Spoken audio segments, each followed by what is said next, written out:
Bom, eu apresentei na semana passada, resumindo rapidamente, a minha ideia é que eu acredito que as pessoas, quando morrem, elas não vão diretamente para Deus. Eu não acredito na imortalidade da alma, mas eu acredito que a pessoa, ela dorme, esse é um eufemismo bíblico, ela dorme no pó da terra até que na ressurreição ela possa receber ou a coroa da justiça ou a condenação dada por Deus. Mas daqui até a ressurreição, todos os mortos, com poucas exceções, no caso Moisés, no caso Elias, Enoque não passou pela morte, nem Elias, né?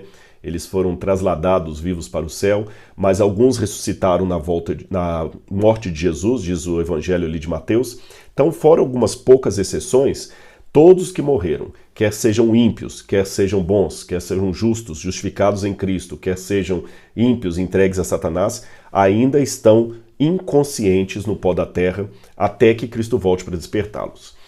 Eu também acrescento aqui que esse pensamento não é apenas meu nem de adventistas. Eu citei aqui vários teólogos protestantes, evangélicos e até católicos que admitem que não é tão simples dizer que a pessoa morre e vai para o céu. Eles admitem que é uma coisa meio espinhosa, que não tem tanta base bíblica para isso, que a coisa é mais filosófica do que bíblica. Então não é um elemento que eu estou sozinho em dizer isso, ou só em união com os da minha religião. Há muita gente boa, erudita, que diz exatamente o que eu estou falando. Também não quero ser soberbo aqui e enfiar goela abaixo de quem está assistindo uma doutrina minha. Se você discordar, tudo bem, não tem problema. Eu lhe dou esse direito, tá bom? Apenas é bom a gente discordar com educação e classe. E aqui eu estou dando mais um testemunho de como eu penso, né? Assim como eu posso responder para você como é que é a minha vida particular, várias coisas, eu estou dando um testemunho como eu penso aqui. Eu queria apenas introduzir algo que eu não falei no vídeo passado, acabei esquecendo. Procure uma hora aí no Google, nos dicionários, a origem da palavra cemitério. Você vai se surpreender que a palavra cemitério vem do grego koemiterion, que significa dormitório, lugar onde se deita para dormir. E você vai descobrir que quem deu o nome de cemitério para o campo dos seus mortos foram os cristãos primitivos. Agora raciocine comigo. Se os cristãos primitivos preferiram chamar o lugar dos mortos de dormitório, cemitério, isto já não seria um indicativo de como eles entendiam o estado dos mortos na sepultura até a volta de Jesus? E eu coloquei também a problemática. Ou eu acredito na imortalidade da alma ou na ressurreição da carne. Porque acreditar nos dois, teólogos católicos admitem, não é uma coisa que parece fazer muito sentido. Eu creio na imortalidade da alma ou na ressurreição da carne? Qual dos dois eu vou abrir mão? Né? Eu, Rodrigo, particularmente acredito na ressurreição da carne. E uma coisa que eu falo mais por inferência, isso aqui não é bíblico, é uma inferência, seria, na minha opinião, uma injustiça de Deus levar alguns para o céu antes de outros, embora eu admiti aqui que algumas exceções houve. Eu falei aqui de Moisés, eu falei daqueles que ressuscitaram na volta de Jesus, mas são exceções. Porém, de modo geral, se Deus leva para o paraíso uma mãe que vê a filha ainda sofrendo aqui na terra, aquele paraíso não vai ser um paraíso para Deus? Perdão, não vai ser um paraíso para aquela mãe? Vocês entenderam? Imagina a mãe tá lá no céu, feliz, satisfeita, mas ela tá vendo a filha na terra sofrendo. Seria muito ruim da parte de Deus deixar que alguns antecipem entrando no paraíso antes dos outros. Eu não ficaria bem numa casa com piscina e comida boa, sabendo que alguém que eu amo, meu filho, minha esposa, estão na favela na mão de traficantes que estão ali ameaçando todo o tempo cortar a garganta dela. Eu posso estar numa mansão que eu não vou curtir a mansão. Também eu não acredito que alguém vai estar no céu curtindo o céu, vendo os entes queridos dele aqui na terra sofrendo. E é justo que você me questione. Tá, Rodrigo, mas você admitiu que alguns já estão lá, então por que Deus deixou? Bom, lembre-se que os que ressuscitaram na volta de Jesus foram corpos de santos que dormiam. Se eles ressuscitaram na volta de Jesus para subirem como primícias dos que dormem, e só aprendo duas coisas: que os que morreram no Antigo Testamento não estavam direto na presença de Deus, senão não haveria necessidade de alguns ressuscitarem ali na morte de Jesus. E segundo, esses que ressuscitaram foram para o paraíso numa época em que os que moraram na geração deles já tinham morrido todos. Tá certo? Então, se são pessoas que viveram na época do Antigo Testamento, quando eles foram para lá, já não tinha mais ninguém vivo ali para contar a história. Eu também falei que a palavra inferno no Antigo Testamento, que seria a palavra Sheol, não é um correspondente exato de Hades no grego. Aliás, tem até algumas passagens aqui que eu poderia citar para vocês. Olha, tem 60 e poucas vezes que a palavra Sheol aparece no Antigo Testamento. E eu li aqui a admissão dos biblistas, eu li aqui um dicionário, né, de hebraico, dizendo que a melhor tradução para a palavra em várias passagens é sepultura. Então eu tenho aqui, por exemplo, o livro de Jó, capítulo 14, verso 3. Quem me dera me escondesses no Sheol e me ocultasses até que a tua ira tenha passado. Então Jó não ia pedir a Deus para ocultar Jó no inferno para esperar passar a ira de Deus. E Jó pediu para ocultar na sepultura. O Salmo 6, verso 5. Pois na morte não há lembrança de ti, ó Senhor. No Sheol, quem te louvará? Ou seja, no mundo dos mortos. Outra passagem também, Eclesiastes capítulo 9, versículo 5. Pois os viventes estão cônscios de que morrerão. Os mortos, porém, não estão cônscios de absolutamente nada. Eles não têm salário porque a recordação deles foi esquecida. Também o seu amor, o seu ódio, o seu ciúme já pereceram. E por tempo indefinido, eles não têm mais parte em nada que se tem de fazer debaixo do sol. Também o verso 10 do mesmo capítulo diz: tudo o que a tua mão achar para fazer, faze-o com o poder que tens, pois não há trabalho, nem planejamento, nem conhecimento, nem sabedoria no Sheol, para onde tu vais. Então, se o Sheol é um lugar de consciência, como é que fala que lá não há trabalho, não há planejamento, não há conhecimento? Diz que até o amor, o ciúme, tudo pereceu no Sheol para quem que morreu. Agora, eu não acredito num perecimento eterno. Aqueles que morreram em Cristo vão ficar dormindo apenas por um prazo de tempo até ressuscitarem na volta de Jesus. Mas eu citei no vídeo passado a parábola do rico e Lázaro. E você pode ler a parábola aí na sua casa, né? Jesus fala bem claro, eu li no outro vídeo, não há necessidade de ler de novo, que havia um homem muito rico, que ele vivia com abundância e tinha à porta dele um homem pobre, Lázaro, que sofria demais, o cachorro vinha até lamber as chagas dele e tudo mais, ficava ali na porta do rico, né, coberto de chagas. Ele até queria comer das migalhas que caíam da mesa do rico, mas ambos morreram, o rico e o homem pobre, o Lázaro. E quando eles morreram, o Lázaro foi para o seio de Abraão, um lugar paradisíaco, e o rico ficou atormentado ali no inferno, queimando, implorando que Lázaro pelo menos colocasse o dedo na água e colocasse para refrescar a língua dele. E depois o Abraão fala: rico, você teve tudo na vida, agora ele está bem, você está lascado aí, né? Ele fala: não, então por favor, Senhor, manda Lázaro de volta lá na minha casa para avisar os meus parentes para eles não virem parar aqui. Então você tem um claro caso de consciência de pessoas após a morte. E isto parece estar na contramão de tudo que eu acabei de falar. Como resolver isso aqui? Bom, em primeiro lugar, irmãos, eu vou dizer as dificuldades que eu tenho com esta parábola. Eu não admito, assim, para mim não faz muito sentido a argumentação que alguns dão, até alguns irmãos adventistas, dizendo: é uma parábola não é para levar a sério. Não é bem assim. Eu não gosto dessa argumentação, ela é muito falha, na minha opinião. Porque há parábolas que são verdadeiras. Por exemplo, há muitos comentaristas, e para quem é adventista eu digo que até Ellen White também diz a mesma coisa, que a parábola do bom samaritano representava uma história real que tinha acontecido e que alguns dos que estavam presentes fizeram parte daquela história do homem que caiu à beira da estrada. Então nem toda parábola é uma história ou uma narrativa fictícia. Parábolas também podem se basear em fatos reais que aconteceram. Então você argumentar: a parábola do rico e Lázaro é uma parábola, então não posso levar a sério, não é bem por aí. Outro argumento também que eu acho meio fraco é quando alguns dizem assim: olha, que alma é essa que pode tocar na água, tocar na língua? A alma não tem tato. Não é isso que os imortalistas dizem. Muitos imortalistas dizem que a alma pode ter um tato. Então esse argumento também, para mim, ele é fraco. Outra coisa que alguém diz assim: não pode ser entendida literalmente, né? Tudo bem, porque alguns falam assim, se for literal isso aqui, então quem está no paraíso fica vendo o outro queimando no inferno ali.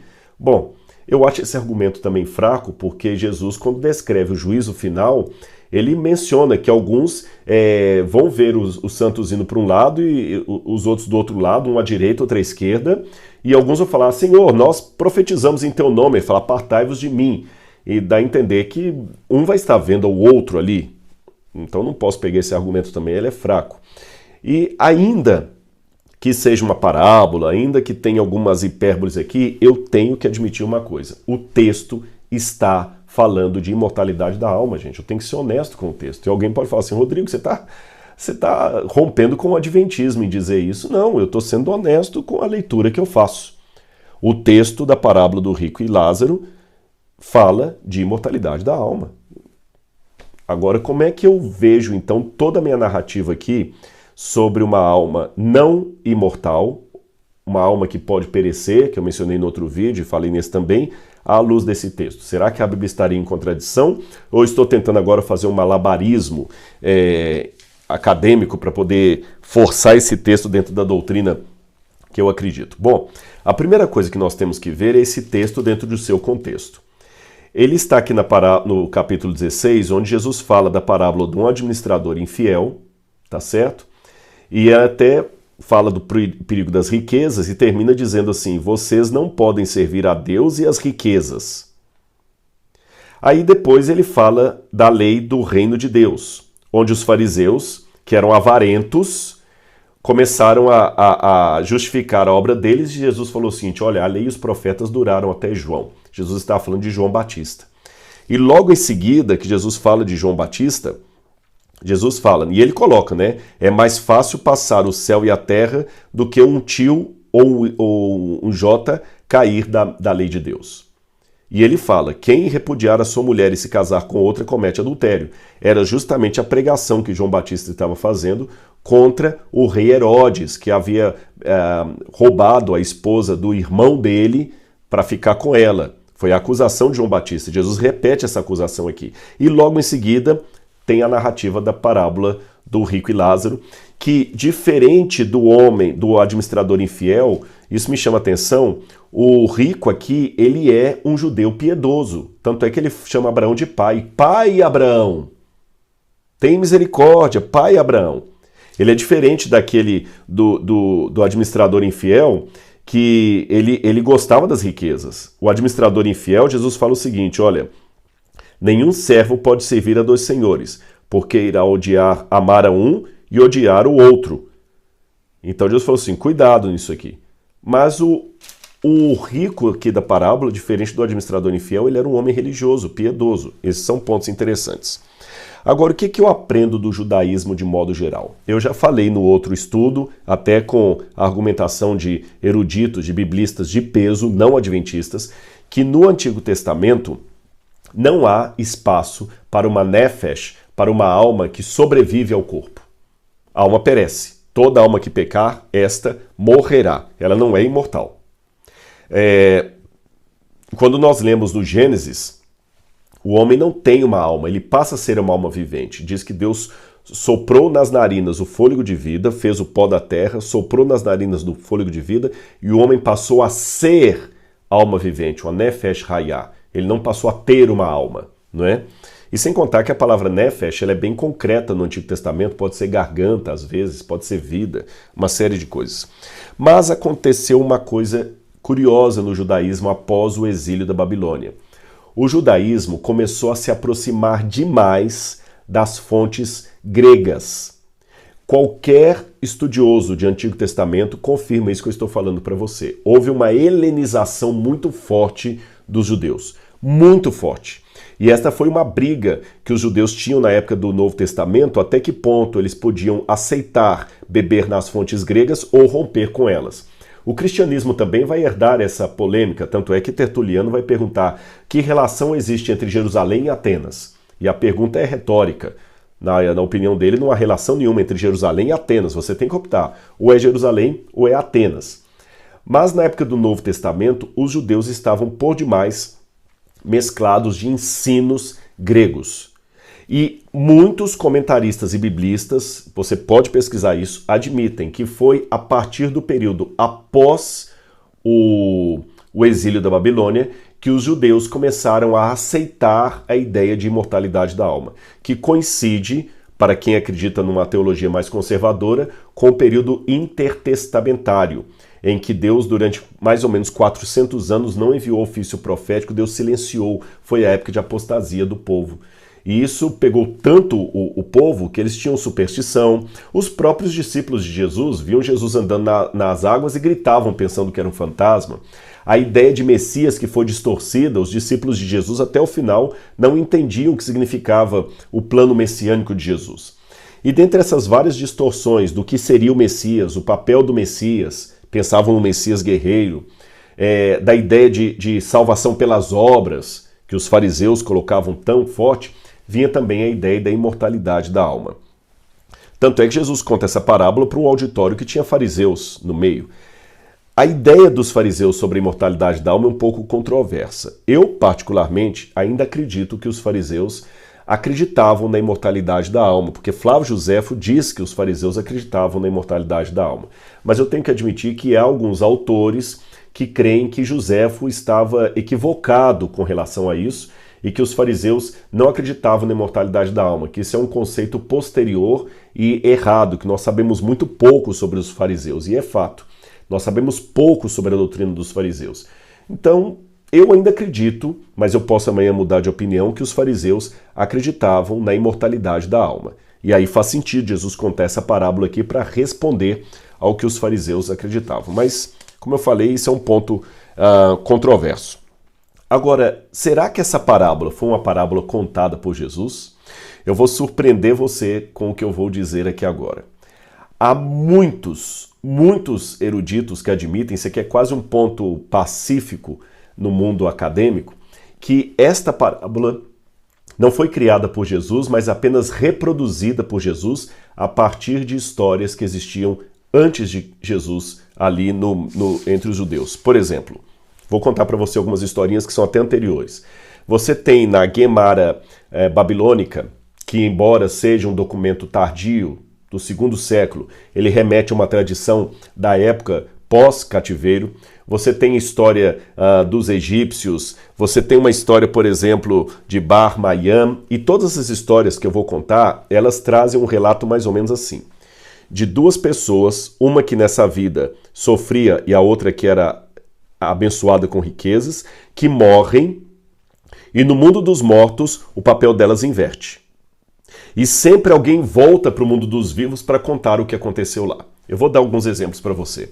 Você tem uma história egípcia, que é do 1º século, eu até anotei aqui, que é a história de Setme e Si-Osíris. Si-Osíris foi uma pessoa que ele nasceu de novo.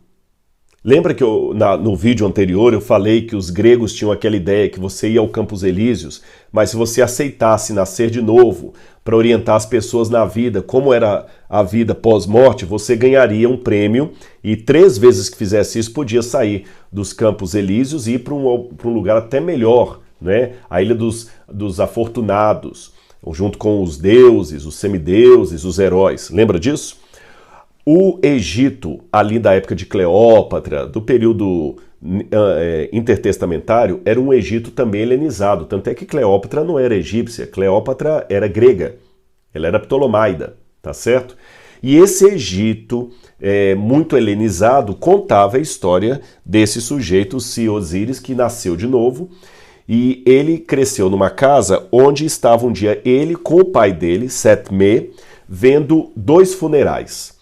Um funeral de um pobre e um funeral de um rico. E Setme falou para o filho, puxa vida, é bom ser rico até na hora da morte, porque você é sepultado com glórias e o pobre é jogado numa vala qualquer. E ele fala, não pai, não é assim.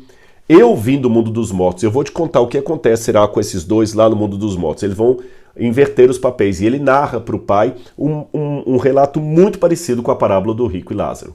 Uma outra história judaica de Bar Mayam conta da história de Bar Mayam, que era publicano, coletor de impostos, e um sábio judeu que era pobre.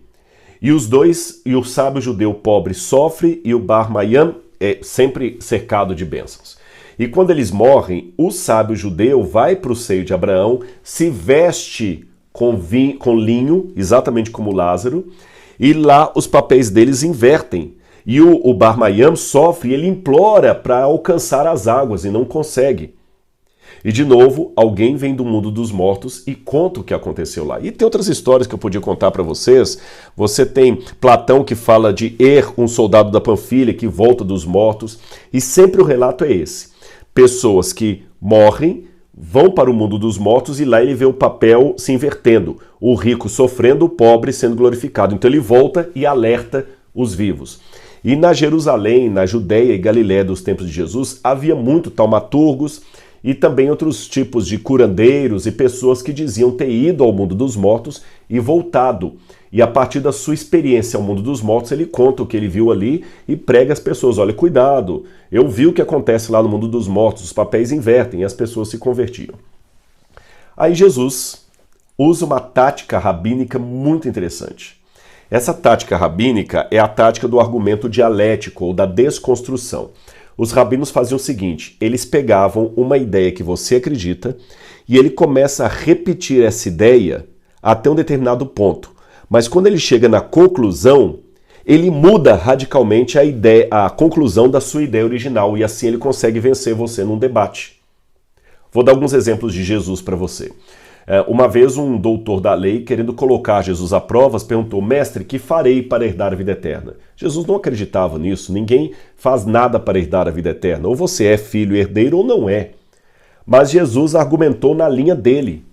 Veja bem o que ele perguntou, o que farei para herdar a vida eterna? Jesus falou, o que está escrito na lei? Na lei está escrito isso, isso, isso. Então faze e viverás. Aí quando ele fica triste, sem saber, Jesus conta a parábola do homem que caiu na beira da estrada, o bom samaritano, e mostra para ele que não é como ele pensava que deveria ser. Mas note que num primeiro momento, Jesus aparentou estar concordando com ele.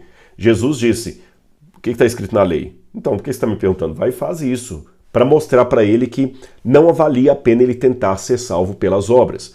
Outro exemplo, os homens um dia cercaram Jesus ali no pátio do templo de Jerusalém, ou do lado de fora, e colocaram uma mulher adúltera no meio. E falou, mestre, essa mulher foi apanhada em flagrante adultério, e na lei nos mandou Moisés que as tais sejam apedrejadas, tu pois o que dizes. Jesus, como um bom rabino, olhou para eles e aparentemente concordou com eles. Jesus falou, tudo bem. Ele escreveu com o dedo no chão e falou, quem não tiver pecado, que atire a primeira pedra, já que vocês não querem apedrejá-la, quem não tiver pecado, que atire a primeira pedra.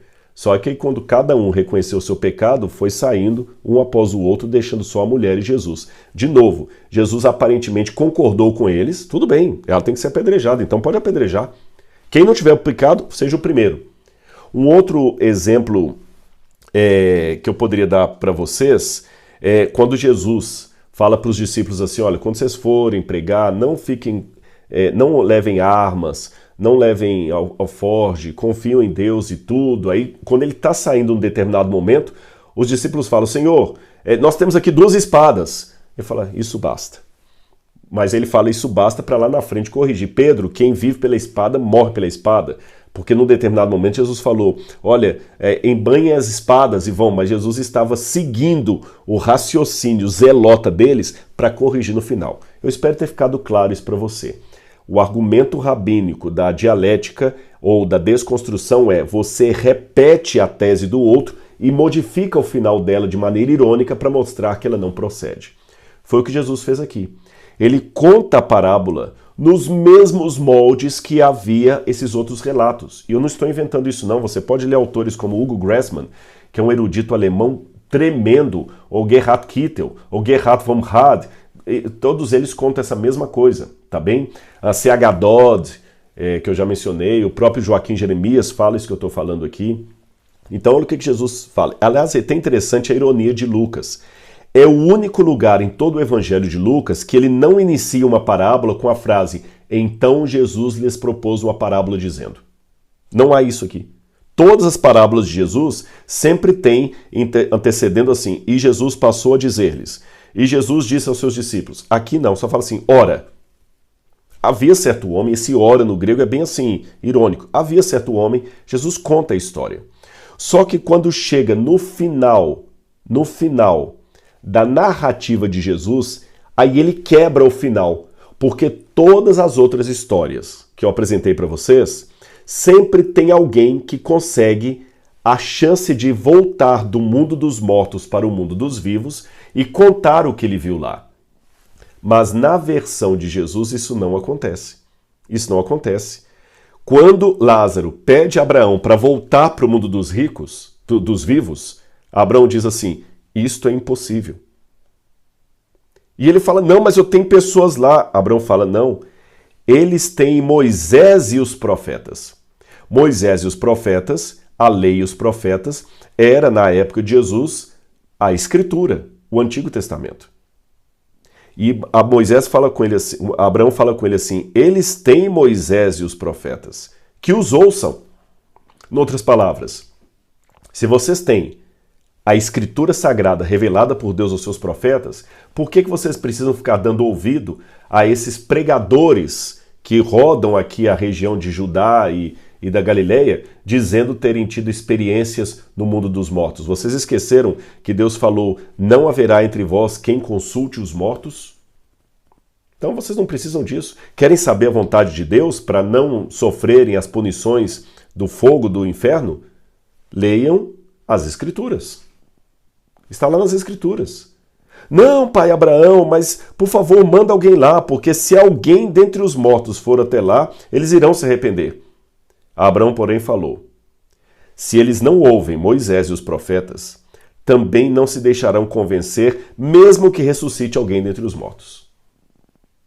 E foi isso que, curiosamente, aconteceu depois em duas situações. Jesus ressuscita um sujeito que, por coincidência, tem o mesmo nome, Lázaro, e eles, mesmo assim, mesmo Jesus ressuscitando Lázaro, ainda pediram a morte dele em Jerusalém pouco tempo depois.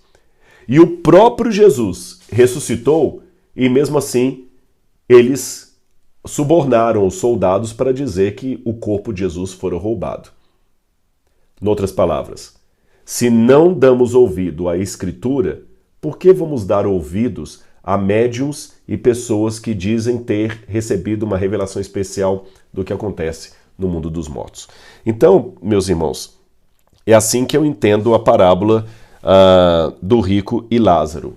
Eu não entendo como uma defesa que Jesus fez à imortalidade da alma, mas uma forma que ele teve apenas de contar uma história que já existia e circulava nos meios judeus, que há pelo menos 7 versões dessa parábola contada dentre os judeus. Eu mencionei só uma, a de Bar Mayam, mas existe pelo menos 7 versões muito parecidas, e que os comentaristas concluem que Jesus estava apenas repetindo uma história que fazia parte do vocabulário popular, da mitologia popular, mas Jesus conta a história deles, modificando o final para mostrar para eles que, ao invés de darem créditos a pessoas que diziam trazer uma mensagem do mundo dos mortos, era melhor que eles ouvissem as Escrituras que foram reveladas por Deus.